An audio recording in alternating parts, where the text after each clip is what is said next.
Global outcry after Israel committed yet another massacre in Gaza. Its army killed at least 90 Palestinians in an area designated as a so-called safe zone.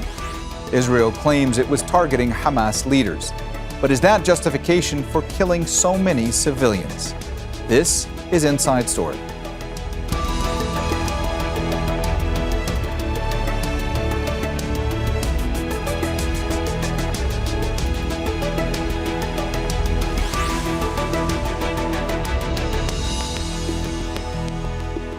Hello and welcome to the program. I'm Mohammed Jamjoom. A horrific massacre. That's how Palestinians are describing one of the worst Israeli attacks on Gaza since the war began. More than 90 Palestinians were killed and 300 injured on Saturday in al-Mawasi, an area Israel had designated as safe. Its fighter jets and drones unleashed a barrage of missiles and bombs, obliterating tents that sheltered thousands of displaced families. As the death toll rises and the humanitarian crisis deepens, there are serious questions about Israel's military conduct and the protection of civilians. We'll get to our guests in a moment, but first, this report from Axel Zaimovich. It was supposed to be a sanctuary, but instead witnessed a horrific bloodbath. Israeli jets and drones struck tents sheltering thousands of displaced Palestinians in al-Mawasi. There was no evacuation order. I was sitting safely in my tent when suddenly the tents around me and this building were hit. We started running. I got out of the tent and ran on the streets. The bombardment was ongoing. We came here where this street begins. It had also been hit. The whole street was full of bodies and body parts. Emergency workers are among the injured. Witnesses say Israeli forces waited for rescue crews to arrive before targeting them. These are the conditions in which Palestinians are transporting hundreds of injured to nearby Nasser hospital in Khan Younis. Doctors can no longer cope with the influx of casualties. We started receiving tens of cases in a few minutes while we are suffering from lack of supplies and instruments. We are nearly lack of everything inside the hospital here. Israel says Mohammed, head of Hamas's military wing, was the intended target. Hamas says that's false and baseless. Al-Mawasi is a narrow strip of land between Khan Younis and Rafah, where hundreds of thousands of Palestinians are living in dire conditions. The Israeli army designated it as a so-called humanitarian area, meant to be protected under international law. But just like other areas Israel had claimed were safe, it's been repeatedly bombarded. We have had this situation over and over in Shejaiya, in Rafah, Derbala, Jabalia, Nusayra, over and over. Israel could kill literally everyone in the Gaza Strip. So far, it has killed nearly 40,000 people with this argument that it was targeting Hamas combatants. But by now, all Hamas combatants should be dead. And instead, what we find is a population which is being starved, genocided, through modern means of warfare with total impunity. Families have buried their loved ones. Many are still missing, believed to be trapped under the rubble. The UN says the claim that safe zones exist in Gaza is false and misleading. The latest strike in al-Mawasi proves once again that nowhere in Gaza is truly safe. Axel Zaimovich, Al Jazeera, for Inside Story.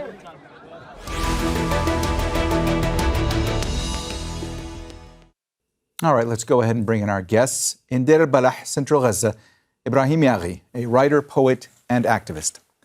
In Amman, Tahani Mustafa, a senior Palestine analyst at the International Crisis Group. And in Liverpool, UK, Triestino Mariniello, professor of law at Liverpool John Moores University and a member of the legal team representing Gaza victims before the ICC. A warm welcome to you all, and thanks so much for joining us today on Inside Story. Ibrahim, let me start with you today. You're there in Deir al-Balah. What's your reaction to that devastating attack on al-Mawasi?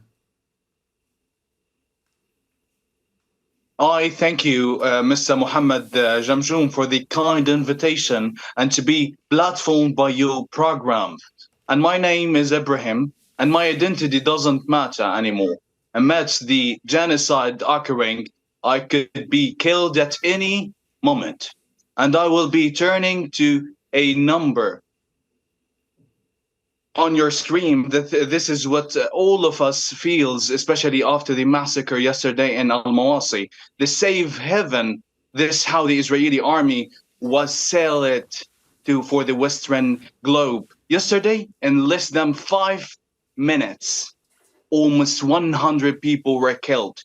Half of them children and women. Imagine how people, children and women are feeling. Terror among civilians. This has been our daily reality for almost 9 months.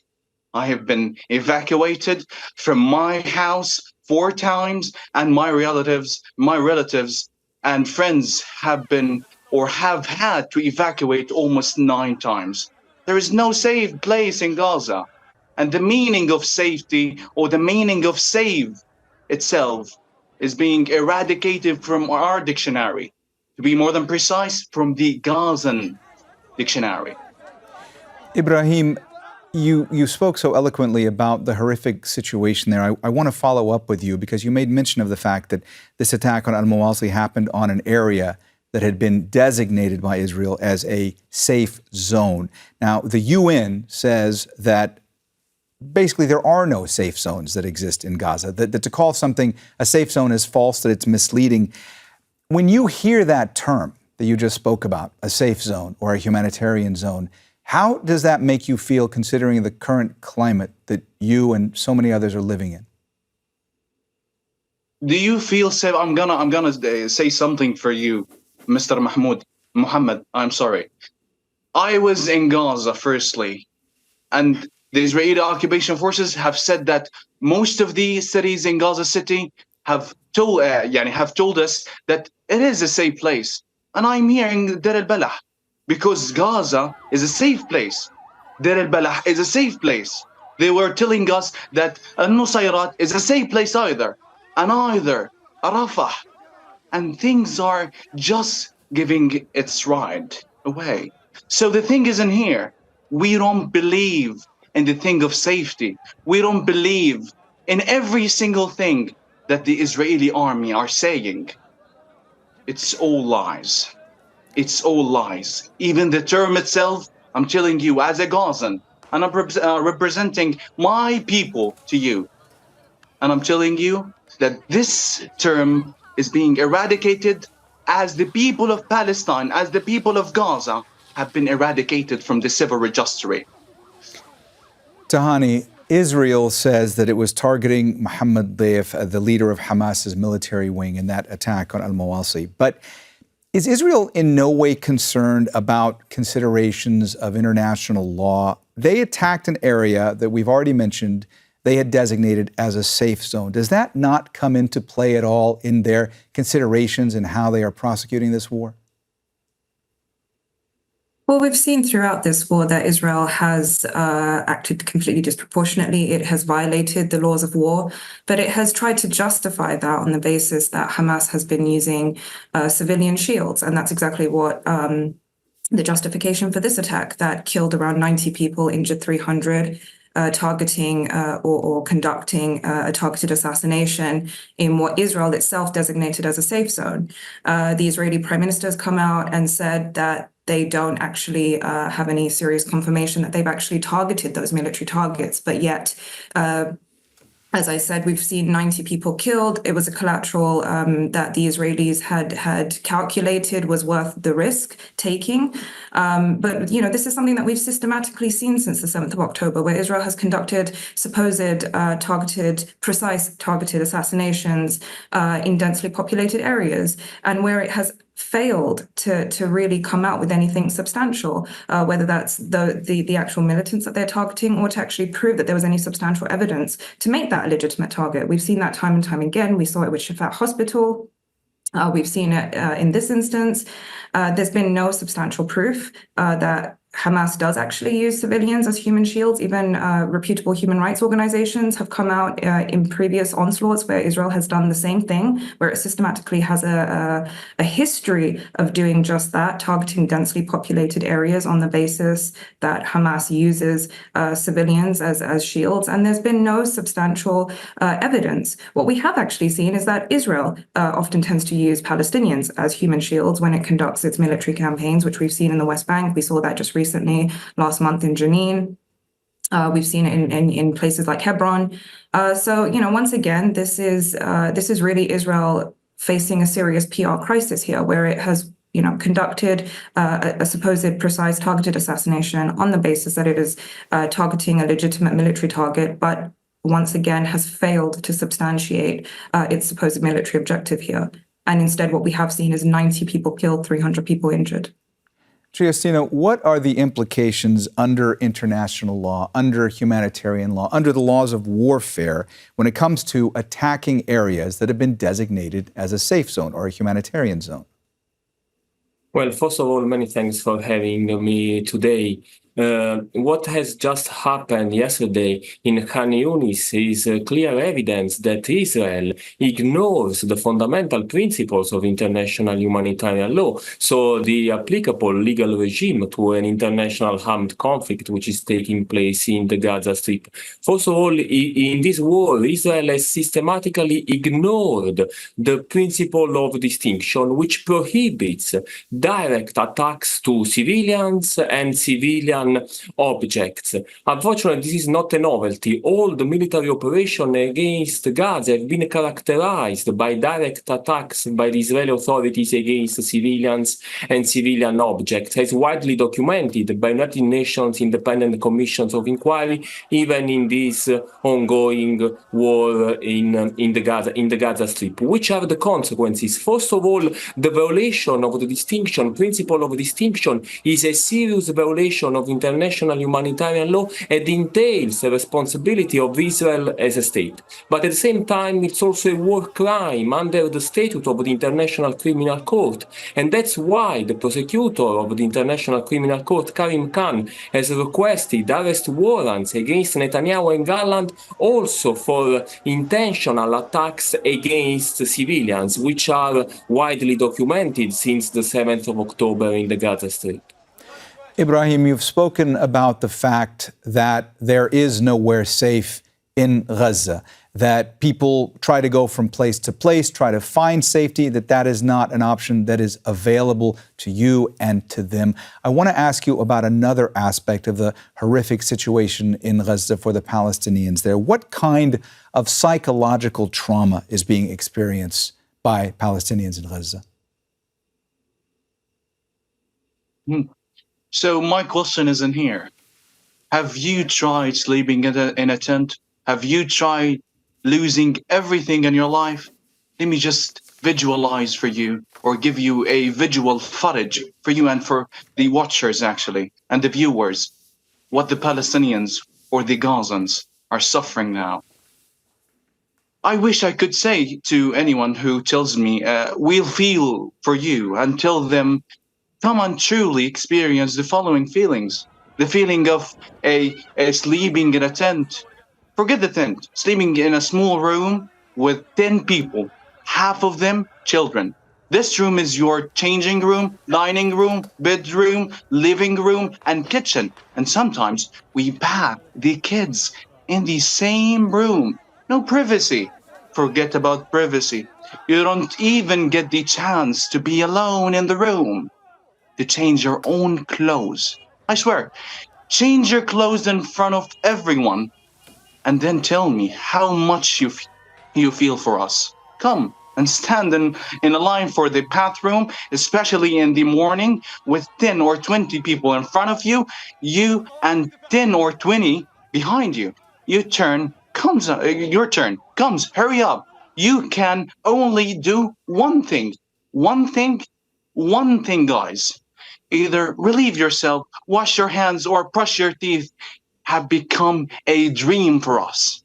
And believe me, You could save more time if someone else goes into the bathroom with you and you take turns, because there is no privacy anyway. I swear. The bathroom often doesn't have water. You have to deal with it. It's on your own. And then tell me how much you feel for us. Try craving your dish, no matter how simple. Forget yourself. Try the feeling when your kids ask you for a simple meal, a piece of bread, an egg, or an apple. You can't provide this to them.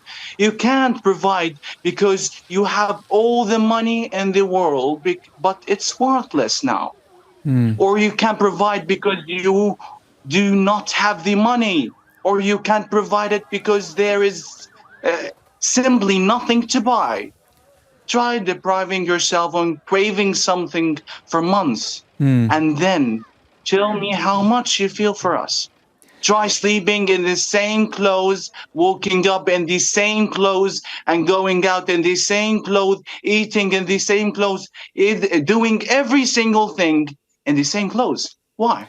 Because you're actually lucky if you have a change of a clothes, and even luckier if you can afford to buy. If you buy, you will buy boys clothes for your daughter, and men's clothes for your wife. This is the privacy. This is everything in Gaza. The important thing is to manage and cover yourself. Try dying from the cold because you don't have winter clothes and can't find any, and then tell me how much you feel for us.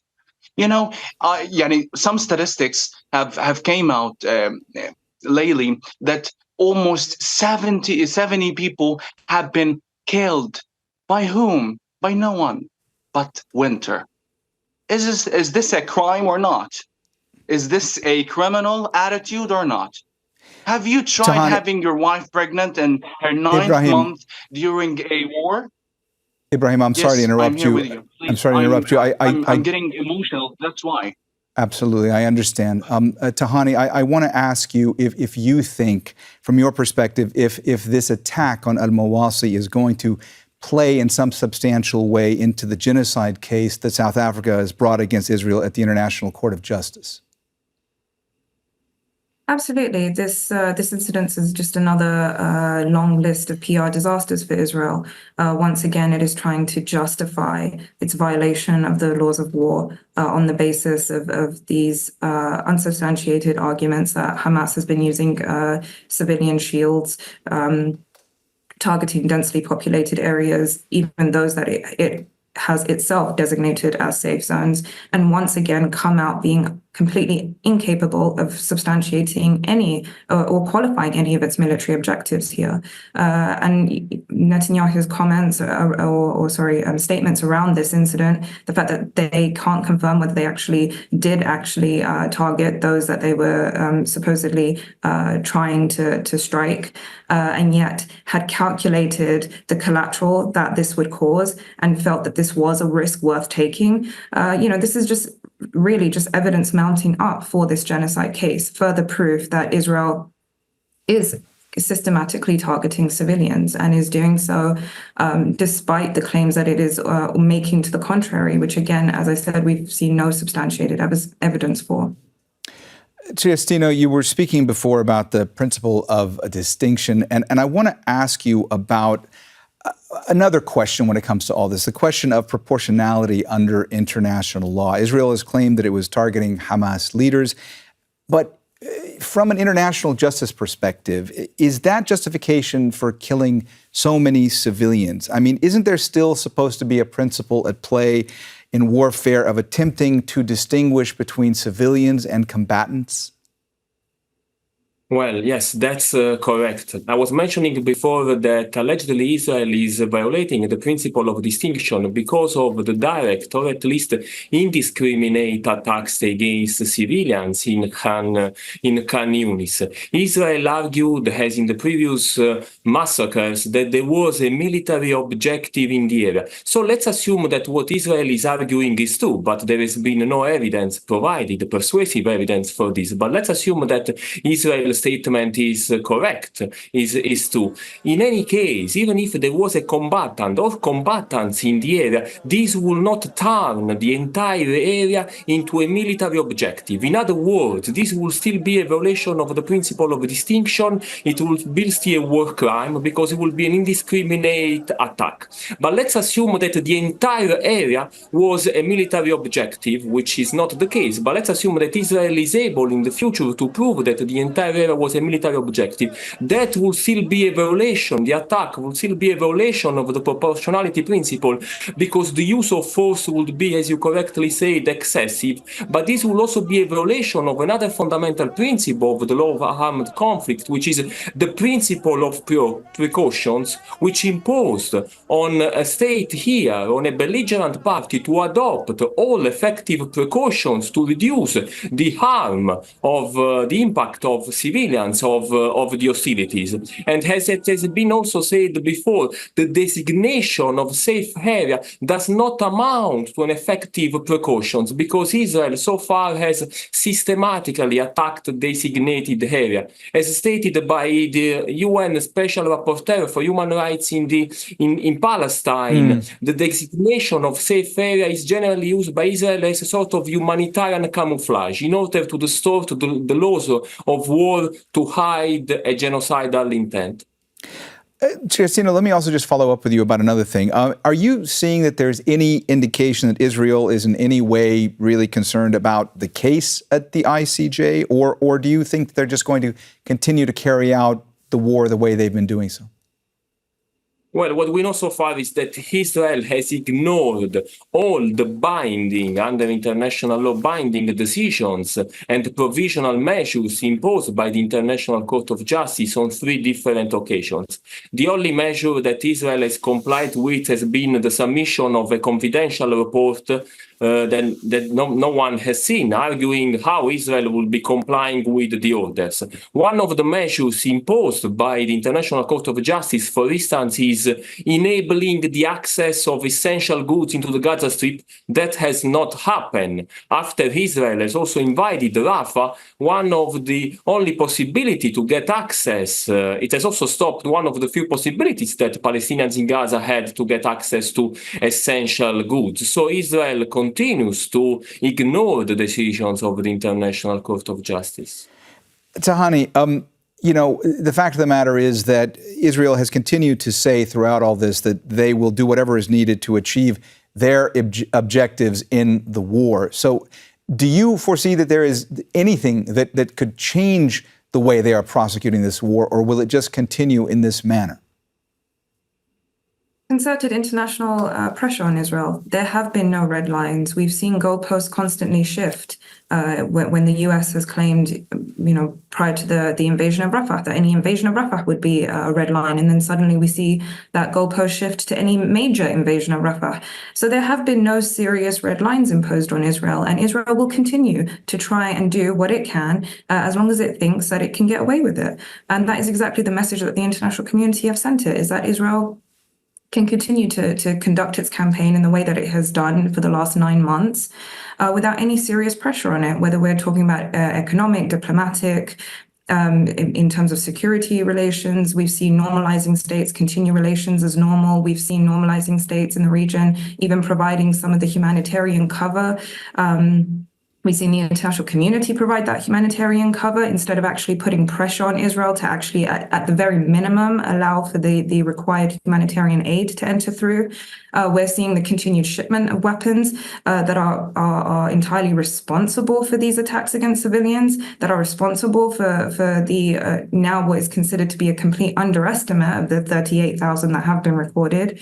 So there has been no serious international pressure, especially among states that do have the ability to really pull Israel back. Ibrahim, I'm curious to get your thoughts. Do you or your loved ones or relatives in Gaza have any hope that there is any mechanism right now for accountability when it comes to Israel and the way they are carrying out this war? Do you have any hope that the case at the ICJ, for example, could change the way things go? Yes, a ceasefire is crucial to stop the ongoing bloodshed and allow for the humanitarian aid to reach those in dire need. It is the first step toward restoring peace and security in the region. To the world, I say, act now, demand accountability, support a ceasefire, and provide humanitarian aid. The people of Palestine, the people of Gaza, especially those in need, they need your help more than ever. We must work together to end this cycle of violence and ensure a just and lasting peace. Ibrahim, could I also just ask you, we just have a couple of minutes left, but thank you, first of all, for speaking so personally about what you and your family and your loved ones have been dealing with. But could you tell our viewers about what you were doing before the war broke out? How has this all impacted your life? Well, before war, I was a Palestinian journalist, an activist, a human rights activist, a writer, and a poet. And I was working with a lot of institutions. I was working with 16th of October. I was working with Thuraya. I was working with a lot of institutions that have been supporting the Palestinian or to raise the Palestinian flag and to let the world remove their waxes and to say for them, we need someone to support us. I have been working with a lot of people. I have been working with the violated children in Gaza, actually, for almost 1 year, actually, before war. Everything had been demolished. Everything, every single dream that I was hoping to had or hoping to seek either, everything has been demolished. Yeah, and before I am a English literature student at the Islamic University of Gaza, and there is no Islamic University of Gaza. There is no Al-Azhar University.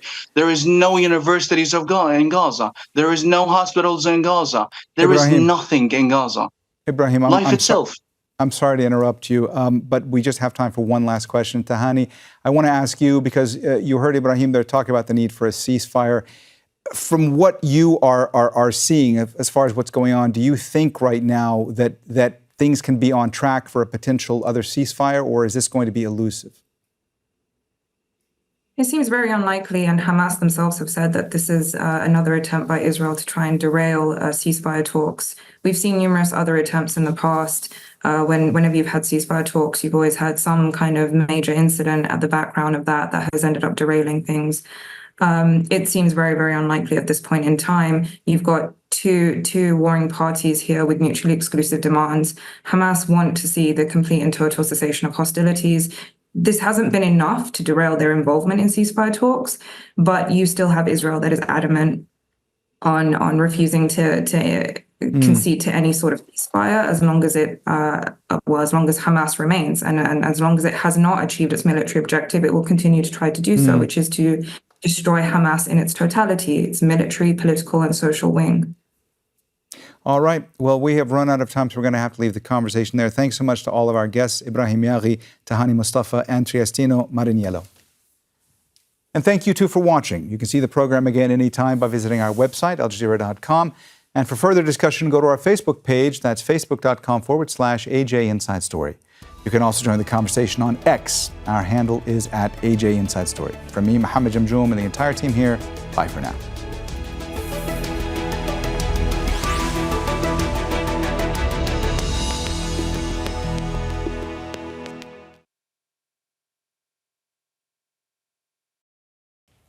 Make sure to subscribe to our channel to get the latest news from Al Jazeera.